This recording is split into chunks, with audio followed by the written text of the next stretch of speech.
Hola amantes al terror, esta es la quinta parte de mis vídeos, Locuendo Terror y Miedo, espero que les guste. Bueno, el siguiente video se trata de tres jóvenes que deciden entrar a una iglesia abandonada. En la entrada de la iglesia hay un piano. Una vez estando al fondo de la iglesia, el piano comienza a ser tocado por un supuesto fantasma. Los jóvenes muy asustados salen corriendo. En la huida enfocan al fantasma, el cual me hace dudar de su veracidad porque parece que fuera una persona con una chaqueta encima. Bueno, corre video. Holy shit, I'm scared. Here it is. There's a back door out here. I'm scared. Back door. You ready? Shit, I almost fell. Fuck. You ready? Is it unlocked? I don't know if it's unlocked or not. Holy shit. Holy shit. There's a door open there. Oh my god. Holy fuck. It's like freezing in here, like a cold spot or something. Holy shit, look at that piano. That piano looks scary as shit. Oh. You go first. Oh, hell no, man. Go first, go first. I got the camera. I gotta get you in picture. Oh my god. I got some chills. Oh god, it's the... Alright, we're gonna go in this room right here. Fucking shit. Oh my god, what's in here? It's like some like maintenance closet or some shit like that. Close that damn door, I'm scared shit. Oh shit, look at this ladder. It's like a fucking secret door or something. When we try to get up it. I'm not doing it. Should I? I'm not. You can go. Fuck. I am. Don't. Someone's gonna fall out of there. I mean, shut up. God damn it. We're quit fucking around. I can't take this right now. God. I'm so scared. Shit. Oh no. Oh my god. Turn the light. Turn the light. Listen. Oh shit, that's a fucking piano. Is that piano? Come on. Should we go out there? Is that door open? Is that door open? Oh shit, we left the door open. Alright, should we stay in here for a second? No. We gotta stay. We gotta stay. Alright, this could be priceless. Someone go.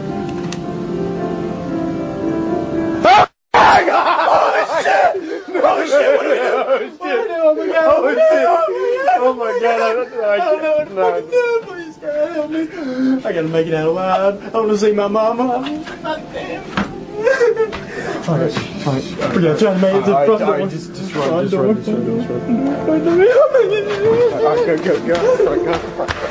The door's locked. What do we do? Dude? We gotta make it run. Oh my god. Alright, go. Oh my god, holy shit. Holy fuck, the music stopped playing. The music, go. Shit. I'm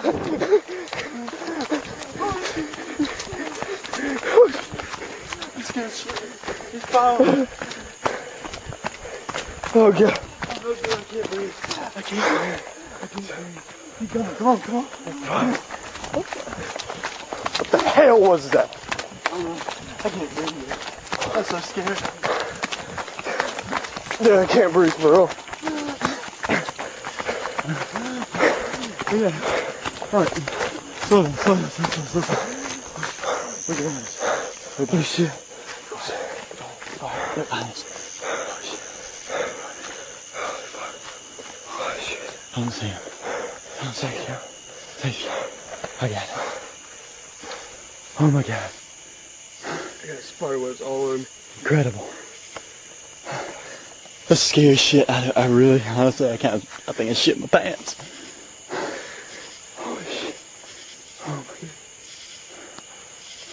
I don't see him, man. Oh my god. I don't know what to do. I don't know what to do. You don't see him, do you? Bueno, ahora vamos con el misterio. Destripador, cuéntalo. Hola gente de GoTube, el siguiente misterio es muy largo pero muy interesante, así que disfrútenlo. Combustión espontánea de seres vivos. Desde hace mucho tiempo, la gente cree que en ciertas circunstancias el cuerpo humano puede arder por decisión propia. Las llamas, además, son tan terribles que en pocos minutos la víctima queda reducida a un montón de cenizas carbonizadas. Esta creencia, algunos la llaman superstición, existe desde hace siglos y se basa en la idea del castigo divino contenida en el libro de Job. Este fenómeno fue muy popular en los siglos XVIII y XVI, y entre otros, el famoso novelista británico Charles Dickens se sintió fuertemente atraído por el tema.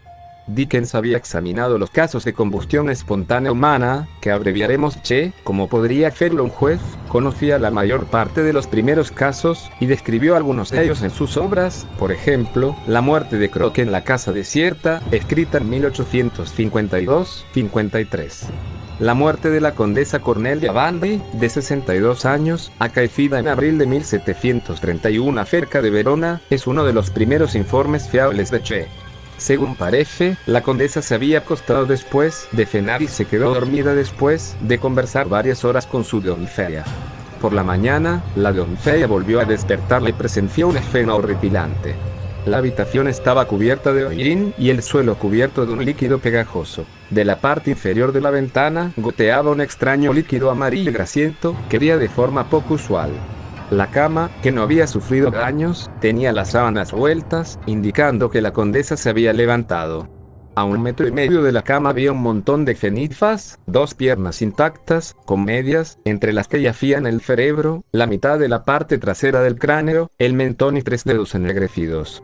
Todo el resto eran cenizas que si se tocaban dejaban en la mano una humedad grasienta y hedionda. Quizá la característica más común de la CHE sea la gran velocidad con que se produce. Muchas víctimas fueron vistas con vida pocos momentos antes de que el fuego sobreviniese desde la nada. Un cirujano italiano, Battaglio, relató la muerte de un cura llamado Bertoli, en la ciudad de Fileto, ocurrida en 1789. Vivía con su cuñado, y en cierta ocasión se hallaba solo, leyendo un libro de oraciones en su cuarto. De pronto se le oyó gritar. Los que acudieran en su ayuda le encontraron en el suelo, envuelto en una pálida llama que se apagó al acercarse a ellos. Bertoli llevaba una túnica de tela de saco debajo de sus vestidos, cerca de la piel, y enseguida se comprobó que la ropa de encima se había quemado dejando intacta la túnica. Debajo de la túnica, la piel del tronco no estaba quemada, pero colgaba de la carne a jirones. Algunos autores deducen que el fuego debe desarrollarse con extrema rapidez, puesto que las víctimas se hallan a menudo sentadas tranquilamente, como si nada hubiese ocurrido. Otra característica casi universal de la CHE es la extrema intensidad de calor que genera. En circunstancias normales es muy difícil quemar un cuerpo humano, máxime si está vivo, y los cuerpos de las personas que mueren envueltas en llamas normalmente solo sufren daños parciales o superficiales. Todos los expertos afirman que la reducción de un cuerpo humano a un montón de cenizas calcinadas requiere una gran cantidad de calor, y que se debe echar combustible y mantener el fuego durante horas. A pesar de ello, los crematorios suelen incluso moler los huesos que quedan. A raíz de un caso de CHE, el Dr. Wilton M. Krugman, antropólogo forense de la Universidad de Pensilvania, declaró que había visto cuerpos quemando en un crematorio durante 8 horas a 1110 grados, sin que hubiese ningún indicio de que los huesos se calcinasen o se hiciesen polvo, y que se necesita una temperatura de unos 1650 grados para que los huesos se fundan y se volatilicen. En el caso de Leon Ebeye, de 40 años, que fue encontrado completamente quemado en el interior de su coche cerrado en Arcis-sur-Aube, Francia, el 17 de junio de 1971, el calor había fundido los cristales del coche. Se calcula que un coche al quemarse alcanza una temperatura aproximada de 700 grados, pero que para que se funda el cristal la temperatura tiene que superar los 1000 grados. En los casos de CHE nos encontramos repetidamente con otro extraño fenómeno: la localización del calor. Los cuerpos abrazados se hallan estirados en camas intactas, sentados en sillas ligeramente quemadas o con los vestidos en perfecto estado. En 1905 el British Medical Journal relató la muerte de una anciana señora de costumbres extravagantes. La policía irrumpió en una casa de la que salía humo y encontró un pequeño montón piramidal de huesos humanos calcinados encima del cual se hallaba un cráneo, en el suelo delante de la silla. Todos los huesos habían sido completamente quemados y carbonizados. Cada partícula de tejido blando se había quemado, y sin embargo un mantel que estaba a 3 pies de los restos se hallaba intacto. Curiosamente, el techo estaba también quemado, como si la mujer se hubiese convertido en una antorcha de fuego.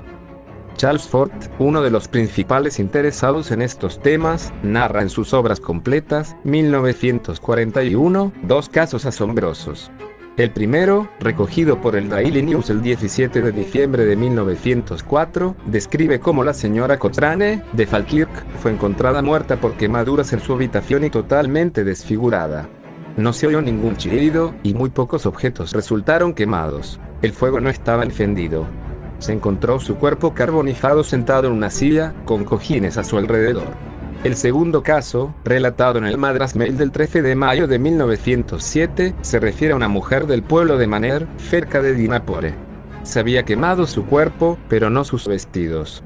2 guardias la encontraron en una habitación intacta, y llevaron el cuerpo aún ardiente al magistrado del distrito. En 1841 el British Medical Journal publicó el discurso que el Dr. F.C. Reynolds dirigió a la Sociedad Patológica de Manchester en relación a la cuestión del H.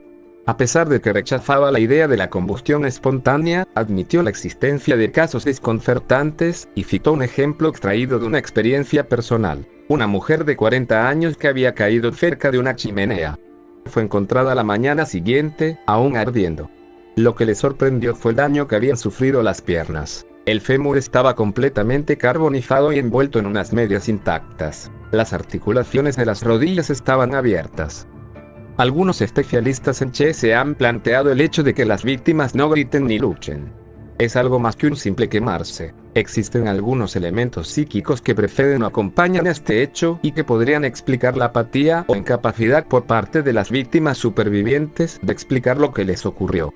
Así, por ejemplo, el Daily Mail del 6 de enero de 1905 describió cómo una anciana mujer, Elizabeth Clark, fue encontrada una mañana con quemaduras mortales, sin que su cama, en un hospital de Uli, registrase marcas de fuego. No se había oído ningún grito ni ruido de lucha a través de las mamparas. La mujer fue incapaz de dar un relato coherente de su accidente, y murió poco después. La combustión humana espontánea ha recibido las críticas más severas por parte de la ciencia. El gran pionero de la química, el barón Justus von Liebig, escribió una apasionada refutación de las combustiones preternaturales o espontáneas, basándose en el argumento de que nadie las había visto. Como hombre de ciencia, consideraba las pruebas históricas como un dato no comprobado de la creencia en la Che, más que como pruebas reales de muertes por incendio espontáneo. Además, se lamentaba de la falta de testigos expertos y no tomaba en cuenta otros testimonios, porque proceden de personas ignorantes, sin experiencia en la observación y llevan en sí mismos la marca de no ser dignos de confianza.